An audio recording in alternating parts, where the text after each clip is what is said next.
Hello everyone, welcome to Riddhi's kitchen. Hello everyone, कशा आहात तुम्ही? मजेत ना? मजेतच राहा.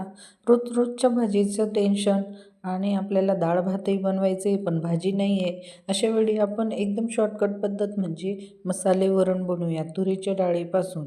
मसाले वरण आणि पोळी आणि भात त्याच्यासोबत भाजीची काही आवश्यकताच राहत नाही. चला तर मग बनवूया. त्याच्यासाठी मी अर्धी वाटी तुरीची डाळ घेतली, 2 कांदे चिरून घेतले, 2 टोमॅटो, कोथिंबीर आणि कढीपत्ता आणि लसूणही घेतले. लसूणमध्ये मी जाड थोडंसं अद्रकचा तुकडा पण कुटणार आहे. अगोदर मी डाळ ही स्वच्छ धुवून 2 ते 3 शिट्या काढून घेतल्या म्हणजे शिजवून घेतले. आता डाळ आपली बघा चांगली शिजून गेलेली आहे. चला मग आपण आता डाळीला फोडणी देऊया. फोडणी देण्यासाठी मी एका कढईमध्ये 3 ते 4 चमचे तेल घातले. तेलात आता आपण मोहरी घालूया. तेल गरम झाले की मोहरी टाकूया. मोहरी चांगली तडकली की लगेच आपण जिरं घालूया. जिरं पण चांगलं तळून फुललं की लगेच आपण यात कांदा चिरलेला होता, कांदा आणि कढीपत्ता घालूया आणि चांगलं फ्राय करून घेऊया. कांदा आणि कढीपत्त्याला चांगलं फ्राय होऊ देऊ. कांदा लालसर होऊस तर आपल्याला चांगलं फ्राय करून घ्यायचे. फोडणी ही कच्ची राहिली तर कोणत्याही भाजीला चव येत नाही, म्हणून फोडणी ही चांगली कडक आणि थोडं हळूवारपणे द्यायची. आता आपण अद्रक आणि लसूण जे कुटलं होतं ते टाकलं. यांनाही चांगलं आपण मस्त लाल होऊ देऊया. आपली फोडणी ही मस्त कडक झालेली आहे.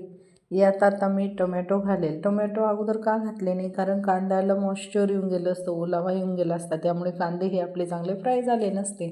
त्यामुळे मी टोमॅटो हे सगळ्यात शेवटी टाकले. आता टोमॅटो चांगले लालसर झाले आणि वितळले की लगेच अर्धा चमचा हळद घातली, 2 चमचे लाल चटणी घातली आणि अर्धा चमचा मसाला घातला.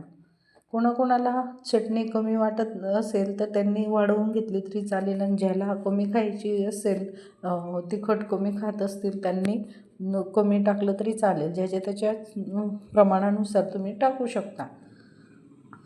आता आपण याला मस्त मसाल्यांना छानपैकी फ्राय करून घेतले. आता आपण जी डाळ शिजवलेली होती ती आता आपण फोडणीत टाकून घेऊया आणि चांगलं मिक्स करून घेऊया. मी आता फोडणीत पाणी घालण्यासाठी 2 ग्लास पाणी बाजूला गॅसवर गरम करण्यासाठी ठेवले आहे.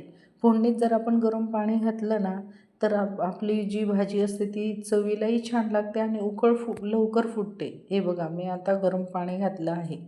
थंड पाणी घालायचं नाही, कारण आपण फोडणी देत असतो ती असते गरम, आणि आपण थंड घातलं तर ते पूर्ण फर्स्ट स्टेजवर येऊन जाते, म्हणजे एकदम अगोदर हे येऊन जातं, त्याच्यामुळे चव पण नाही ते लागत. आता मी चवीनुसार मीठ टाकलं.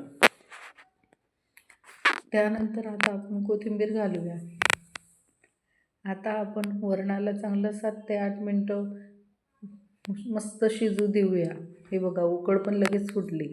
तर याला चांगलं शिजवून घेऊया. शिजला की कमी गॅसवरच आपण थोडं 7 ते 8 मिनटं शिजवून घेतले. आता उकळ चांगली झाली. हे बघा किती छान झालं आपलं मसाले वरण. त्याला चांगले उकळ काढून घेतली.